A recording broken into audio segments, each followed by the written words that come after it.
This is my book, Leaving Microsoft to Change the World, which was published in 2006. The nice thing about having this title for my book is that I got this title before Bill Gates could grab this title for his memoir.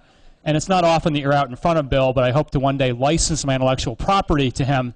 Bill could write version 2.0 of this book, perhaps. And Microsoft always does version 2.0s better than version 1.0s anyway, so he'd have a good reason to do that. As Marcus mentioned, I literally had Stan Armington's epic trekking in the Nepal Himalayas guide in my backpack in 1998. I was living in Sydney. I was director of marketing for Microsoft Australia.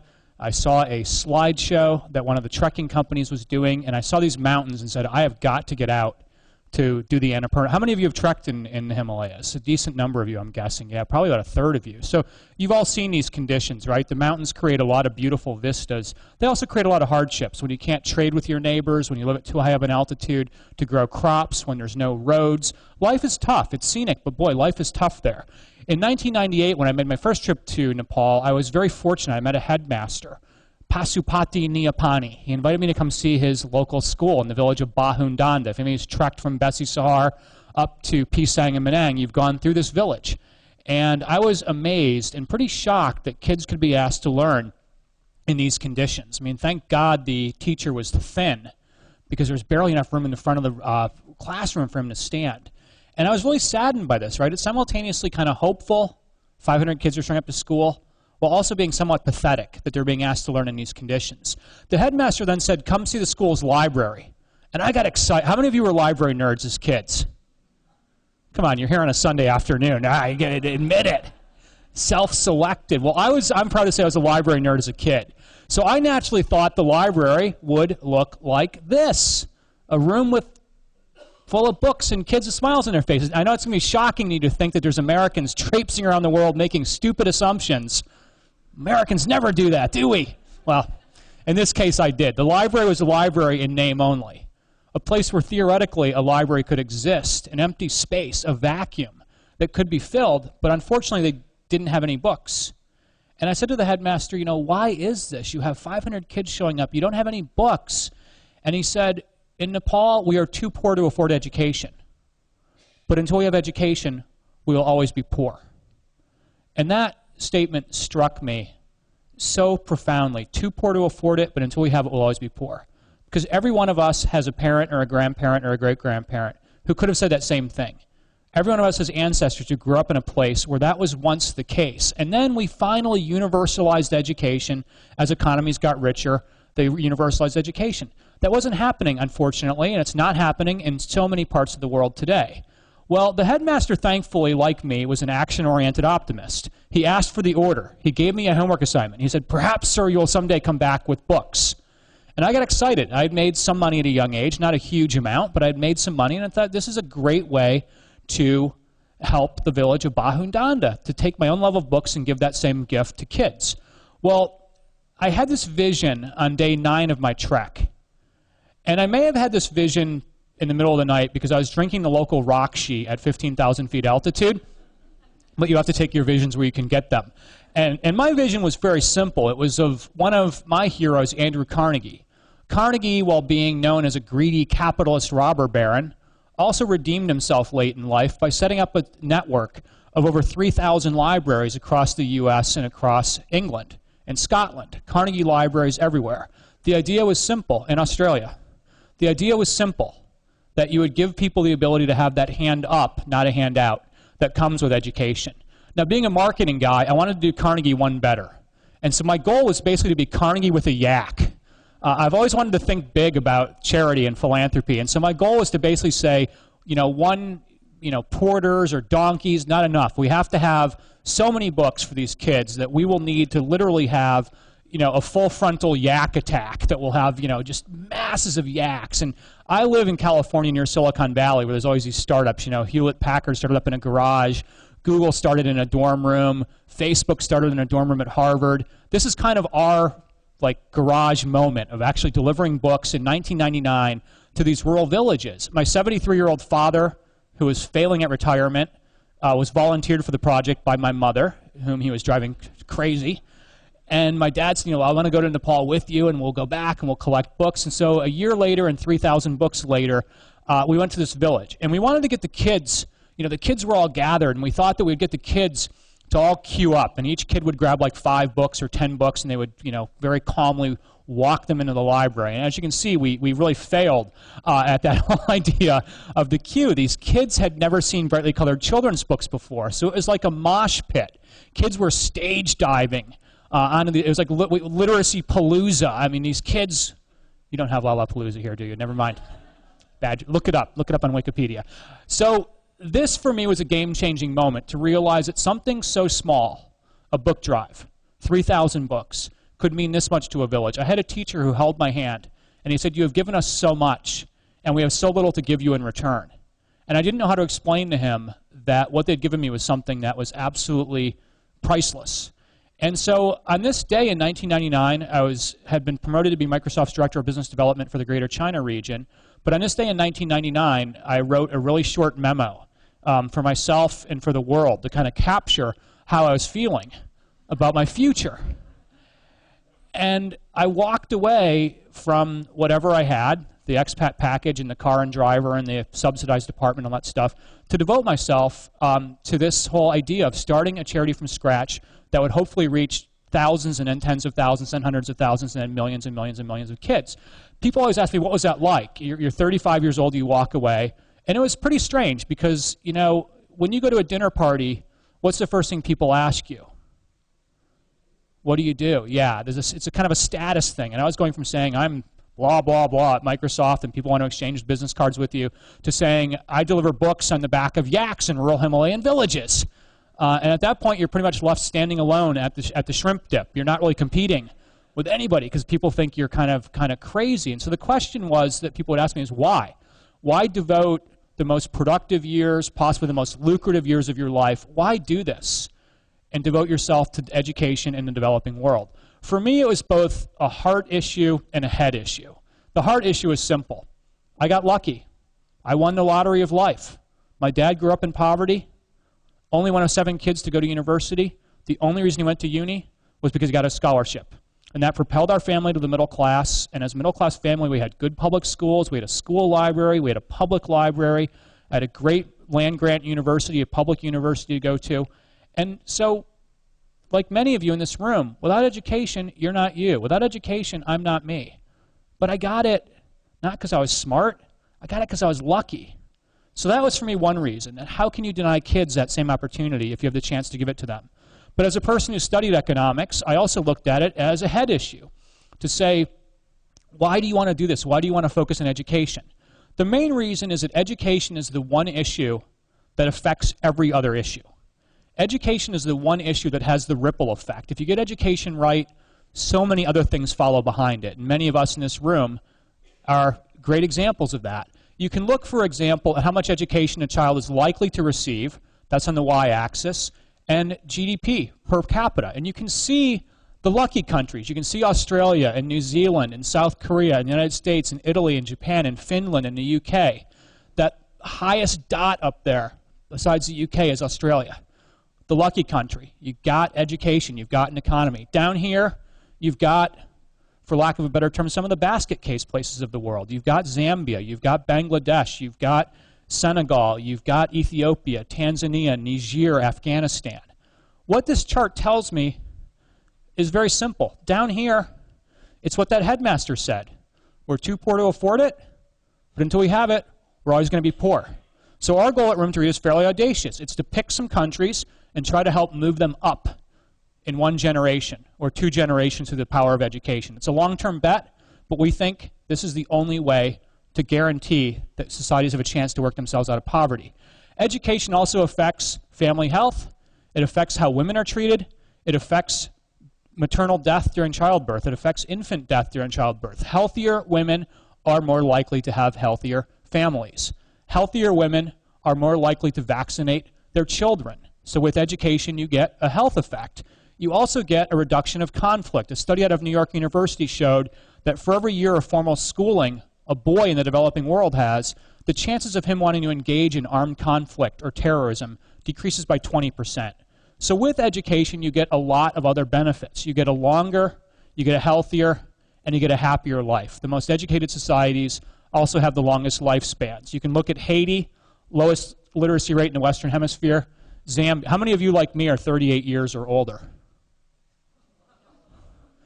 Pretty shocking to think about, right? To think about that on average, chances are 50% you'd be dead by age 38. Well, the good news is for us is we think we can change that. We know there's a huge, huge, huge number of people out there that we need to serve, and we need to think big about this issue. There are 773 million people in the world today who are illiterate. 773 million. It's 1 of 8 human beings cannot read or write. And there's pockets of illiteracy in Australia, and there's pockets of illiteracy in the United States. There's pockets of illiteracy in the developed world. But the shocking statistic is that 98% of the people in the world today who are illiterate live in the developing world. So this is an issue the developed world has overlooked, because we've gotten close to universal literacy in the most wealthy societies. But 49 out of 50 people who can't read or write are in the developing world, poorest of the poor, too poor to afford it until they have it. They're unfortunately not going to get educated. Every morning across the developing world, over 150 million kids wake up and do not put on a school uniform, do not grab a backpack, and do not go to school. Over 150 million kids. So at Room to Read, when I started it in late 1999, early 2000, just over 11 years ago, I set a bold goal. These numbers are huge. So we set a goal, and I've always believed that bold goals attract bold people, of reaching at least 10 million kids across the developing world by 2020. I didn't want to think small about this. I wanted to think big. I didn't want our funders to think small. I wanted them to think big. I didn't want our employees to think small. I wanted them to think big. The business model we came up with is fairly simple, but I think so far it's worked really, really well based upon the results that I'll tell you about in about 10 minutes. The really important thing for us is to hire strong entrepreneurial and local teams. And the local is really, really important. A lot of development work in the world today is done by expats who are sent overseas to boss the local people around. Americans bossing around the Vietnamese, that was not a good model. It didn't really work very well. Throughout human history, it has not worked very well. So our model is to hire smart Vietnamese in Vietnam, entrepreneurial South Africans in South Africa, really, really talented Nepalis in Nepal, and tell them, basically I say to every country director, I say, I work for you. It is my job to get out there and get you the resources you need to say yes to more communities that need schools and libraries and scholarships for their kids. In turn, we tell our country director and their teams, you report to the children, you report to the communities. It's your job to help them to get their first school, to get their first library, to get their first books in the mother tongue. What our local teams do is go out and challenge the communities. We have a program called the Challenge Grant. And the idea behind it is very, very simple. You can't help people if they don't want to help themselves. And Room to Read's model is one of saying to the local community, we will not do this for you, but we are happy to do it with you. What does that look like? It looks like this community in Nepal, where you had over 200 families turn out and volunteer labor to help get the cement mixed, to help get the school built, to build the scaffolding. You have even little kids running around collecting the rocks and clearing the schoolyard to make their soccer pitch that'll be next to their school. It looks like this, where you have mothers who have woken up before sunrise and walked 2 hours down a donkey trail in the Himalayas to the roadside, where there are 50-pound bags of cement. And the women will grab one, some of them will grab 2 bags and walk back uphill because they want their kids to have an education. This is a core thing for us because too much of aid to the developing world is a free gift, right? I always say, the United States government tends, through our programs, to like hover a helicopter above a village and drop money on it. And then they're all wondering why nothing changed. Why was there corruption? Why did the government steal the money? Well, because you let them. You can't do that. You have to get out and engage with the local people. This next shot is one of my favorites. This is from a village in rural Laos, up in northern Laos near the China border. And on this morning that we were doing a school groundbreaking, we had a huge problem. We ran out of shovels. We had more parents than we had shovels. What a great problem to have. Can you imagine if we had this problem in our own communities, that the teachers were complaining that the parents were too engaged? But for many of these parents, they realize this is their best shot. Like many of you, I've traveled to many parts of the world. I've been over 60 countries. And I think one thing I've learned is that parents are the same everywhere. They want their children to have a better life than they've had. And that almost always comes down to education. So when you talk to these mothers and fathers, they're so proud of what they've accomplished because the school or the library was not built for them. It was built with them. Now, of course, to accomplish all this, we have to be out raising money. I'm unabashedly enthusiastic about raising money. Some people don't like raising money. Some people don't like fundraising. They think it's a dirty word. I love it. I love fundraising. Why? Because you're offering people a chance to find significance along with their success. You're giving people an opportunity to do something positive in a world that has too many negative stories. Now, what we have done at Room to Read from the very beginning is given our investors, we don't call them donors, we think that's too passive of a word, we call them investors. We've given our investors an opportunity to have a direct causal link between what they donate or what they invest and what we do. So, for example, we say to our donors, all right, here's a school in Laos. This, by the way, is not one of our schools. This is a school that we are tearing down in Laos. For 33,000 US dollars, 37,000 Australian dollars, we can then go in and build a new school in that village. It does not take a lot of money. And so work groups do it, students raise money, companies raise money, people do the City to Surf in Sydney to raise money to fund a school. 37,000 Australian, not a lot of money to do something like this. Now, why is the price so cheap? Well, number one, the local people give land. Number two, the local people give labor. Number three, the Ministry of Education agrees to provide teachers and librarians to every school and every library and pay their salaries. So it's actually a co-investment model of local people, Ministry of Education, and then a company or volunteers or a school that wants to sponsor the project. A freestanding library like this one can be built for about 19,000 US, about 21,000 Australia, to build a building that houses a library that's the first place these kids have ever had in their lives to go in and read books. And then we give people a chance, most importantly, to go visit, to meet the little people who are taking advantage of their generosity and their passion to change the world through philanthropy. So it's very important to us to give people that idea that $250 US puts a girl in school for a year. 19,000 US builds a library, et cetera, et cetera, et cetera. The prices also stay low, and Marcus alluded to this in the beginning, of taking my experience in the private sector and trying to apply it to the social sector. Many charities run at 30%, 35%, 40% overhead. So if you give them $100, maybe 60, maybe 55 gets to the local people. What we've tried to do is turn that around. And we now deploy 83 cents on the dollar directly to programs by keeping our overhead low. We call the approach cheap and cheerful. And I'm happy to show you a couple of pictures of what cheap and cheerful looks like. This is cheap and cheerful in Cambodia. Our team setting up libraries, moving the shelving, moving the boxes, moving the books out to rural areas in Siem Reap and Battambang provinces in Cambodia. Well, I got to tell you, we opened Bangladesh in 2009. I'll tell you, nobody can out cheap and out cheerful Room to Read Bangladesh. This is their attempt to set the precedent of spending money on the important stuff. Look at this poor guy in the mud along the river. But this is how we get things done. We also rely heavily on the business community. I want to encourage any of you in the business community to think about how you can help Room to Read, not just through commitments and donations or whatever, but having the designation of being what we call an overhead angel. What I mean by that is we lean on the business community quite hard to find ways to help us to save money. So our New York fundraising office is housed in Midtown, donated by the Financial Times. Our fundraising office is in Sydney, in Tokyo, in Hong Kong, and London, donated by Credit Suisse. Whenever I do presentations, I mention to people that I'm there on frequent flyer miles, because I always travel on donated frequent flyer miles. And so we started to get all these investment bankers competing against each other to say, oh, I've got 1 million, I've got 2 million, I've got 3 million miles. And I said, great, do something useful with them. Give them to Room to Read so we can travel for free. So we have all these different bankers who started giving us miles, and they give us their Starwood hotel points, and then we went to small luxury hotels here in Australia, and they gave us 150 room nights all around the world for our staff to use as we travel, or to auction them off. My hotel here, in Jenny Orchard's hotel here, and in Sydney, is being underwritten by National Australia Bank because they have me speaking at an event, and they said, we'll put some money, and we'll help you to travel for free. I'm here courtesy of Goldman Sachs. They got me here as I was speaking at one of their conferences. So the idea basically is to say, let's try to find a way to have such financial efficiency that we'll be in a group that is very, very rare. In the United States, we have a rating agency called Charity Navigator. They look over the financials every year.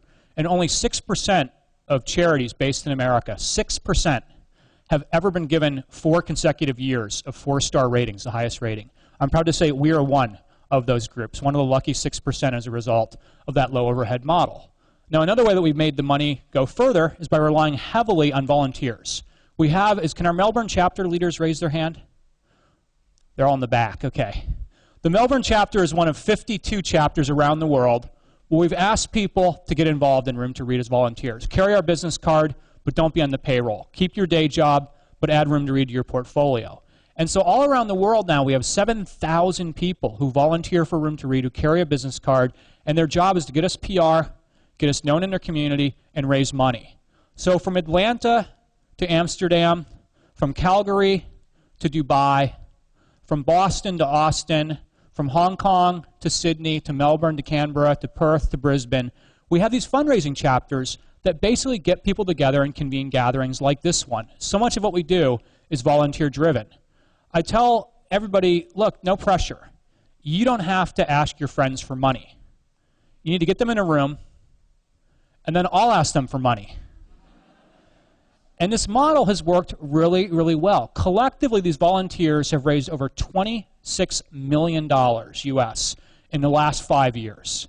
$26 million is a lot of money here.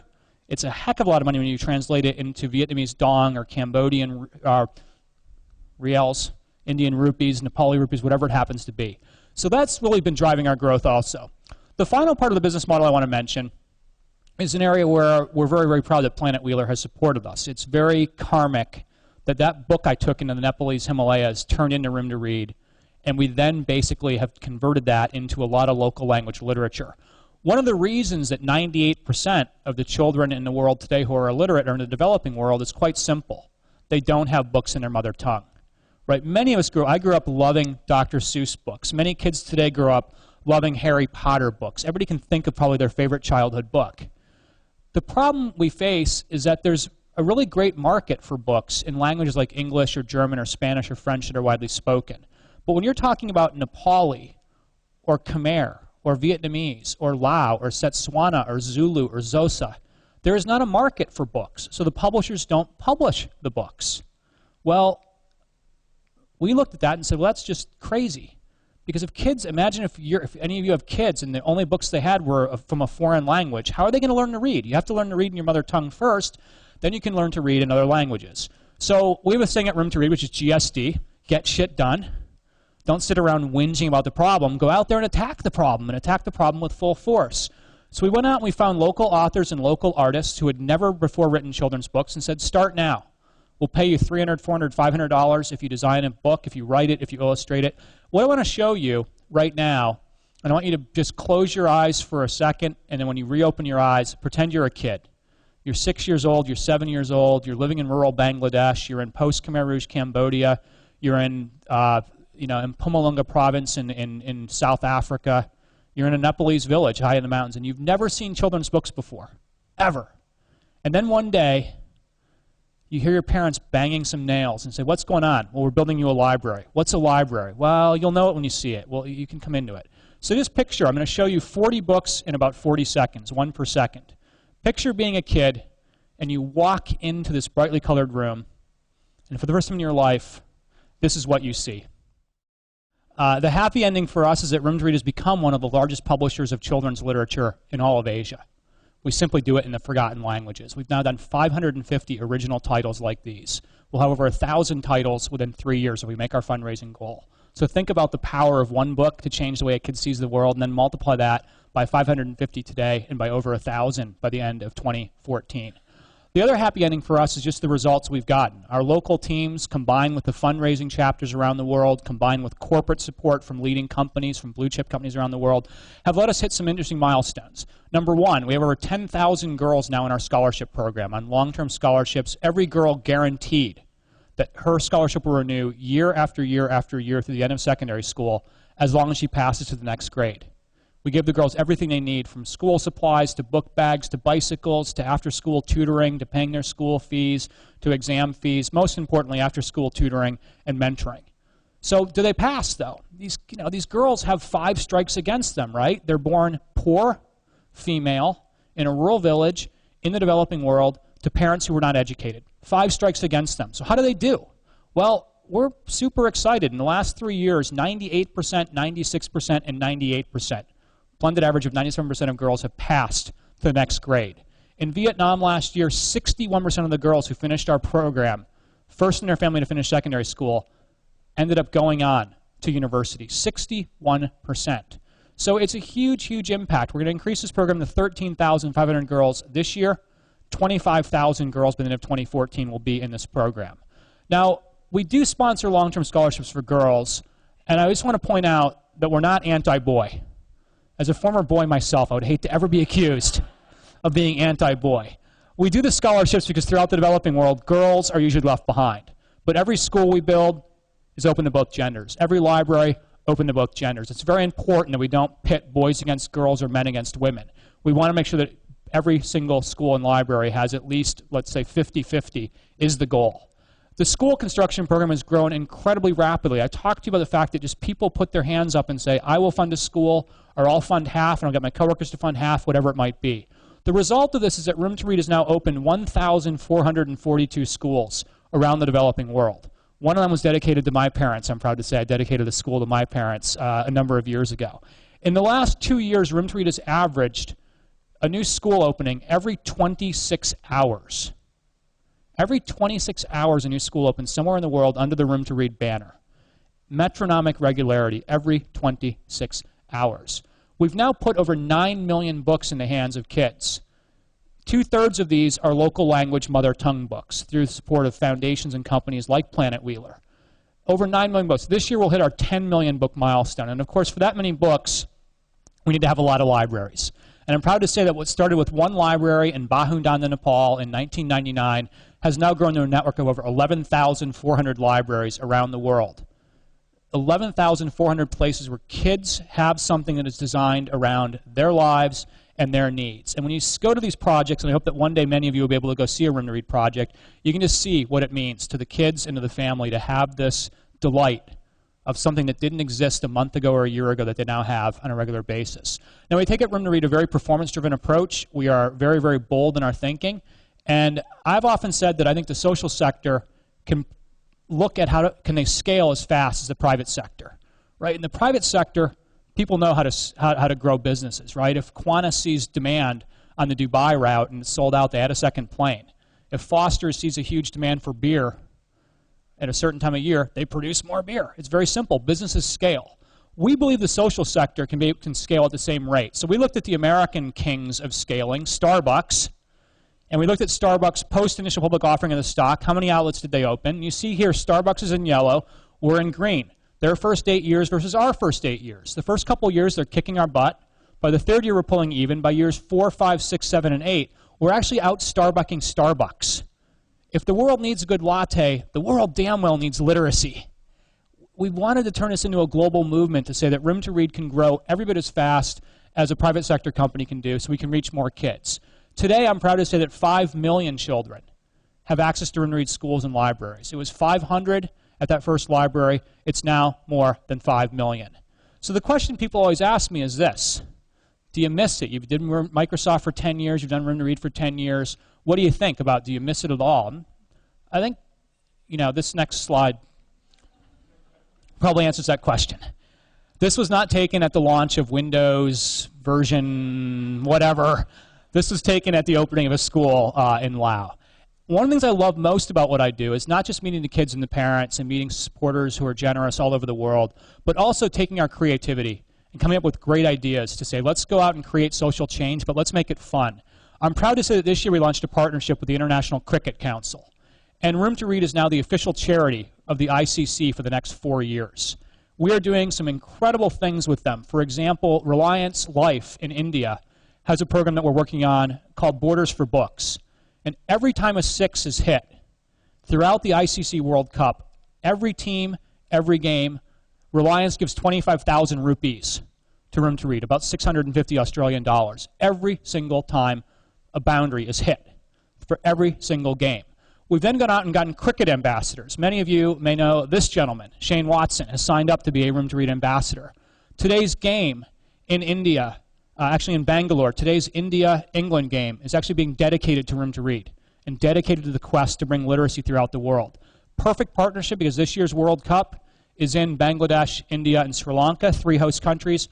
Room to Read works in all 3 of these countries. And this is actually one of the posters our team created to get kids interested much more in cricket and the Cricket World Cup. And if anybody wants to make a bid on the only version of this poster signed by Shane Watson, please talk to me during a cocktail hour. We can make that happen. The most, I think, exciting thing about my travels throughout the world are watching the local solutions that our teams come up with. In Bangladesh, there's a huge problem in these areas called the chars. The chars are these river islands, which are the most marginalized, most silted land in the world. And if you live in Bangladesh, chances are pretty strong you're poor. But if you're really poor, you work and you live on these chars. The rivers are constantly evolving. The rivers are constantly flooding. What was land one day is water the next. Schools might exist, and then the school might be underwater. Throughout Bangladesh, if you live on a char, chances are you don't go to school. And chances are really strong you don't go to school during the rainy season. Because when the floods come, what was once a land bridge to the local school becomes a 5-kilometer or 6-kilometer wide river. And so kids do not go to school. If you miss 3 months of school, what are the chances that you're going to pass? So kids drop out in grade 4, grade 5, grade 6. Our Bangladesh team, led by the amazing Zaki Hassan, a very smart Bangladeshi who's already earned 3 master's degrees in his spare time, studying is my hobby, he says, came up with a really innovative solution, and this is it. It's called the boat to read. This is one of my favorite moments in life, was when I actually got to be a guest rider on the boat to read. We send these boats out to the rural areas where kids don't go to school. And in the last year, 240 girls have been regular passengers on the boat to read, going to school each and every day. They make these wacky hats whenever I visit, just to celebrate. But this, to me, is what social change looks like. It's taking creativity, it's looking at intractable problems, and Zaki's team was told, you'll never have success working on the chars. Those people don't value education. That's what he was told by the Bangladeshi people. Those people don't value education. He said that motivated him to try even harder to prove them wrong. I'm happy to say that 230 girls today, 550 girls in Bangladesh by the end of this year will be in this program and will be regular passengers on the boat to read. So in closing, we're excited about how far we've come, but we're painfully aware of how much further there is to go. 5 million kids know about Room to Read, go to our schools, go to our libraries. There are 500 million kids who have never heard of us. And so to me, the job is not even close to being done. If you run a marathon, maybe you're at mile 2, maybe you're at mile 3. But there's a long, long ways to go.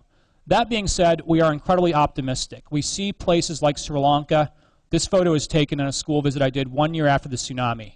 And these kids have known a lot of tragedy in their life, from civil wars to tsunamis. Yet when you see them in school every day, wearing their ridiculously 1980s new wave ties, you realize that for kids and their communities, education is hope. From rural Zambia, where we've been working for 2.5 years, where you have librarians like Grace, who says to me that she keeps the library open 11 hours a day, 6 days a week. And I said, Grace, that must be tough. You have over 1,000 kids, your library's open 11 hours a day, 6 days a week. And she said, yes, but when you believe in something, you must do it with all of your heart and all of your energy and all of your passion. And it's stories like hers, with over 1,000 kids attending her library, that make me travel more than I've ever traveled, work harder than I've ever worked, because I think we're making some great progress. In rural Sri Lanka, kids have become so convinced of the importance of reading that they are inculcating the habit of reading in their stuffed animals. This, to me, is a photo that is optimism. Any of you who have been to Siem Reap know about the Tonle Sap Lake and the Tonle Sap River? Kids commute to school in rowboats. And this girl came to school half an hour early, comes to school half an hour early every single day on her rowboat, because the library opens half an hour before the school opens. And the teachers came in to tell the kids it's time that school starts, and realized that she was so excited to read, she had not taken off her life vest for half an hour. This, to me, is what hope for Cambodia post-Khmer Rouge looks like. We're optimistic because we see girls who are so convinced that the library is a cool place that they bring their chicken to show the chicken what a cool place the library is.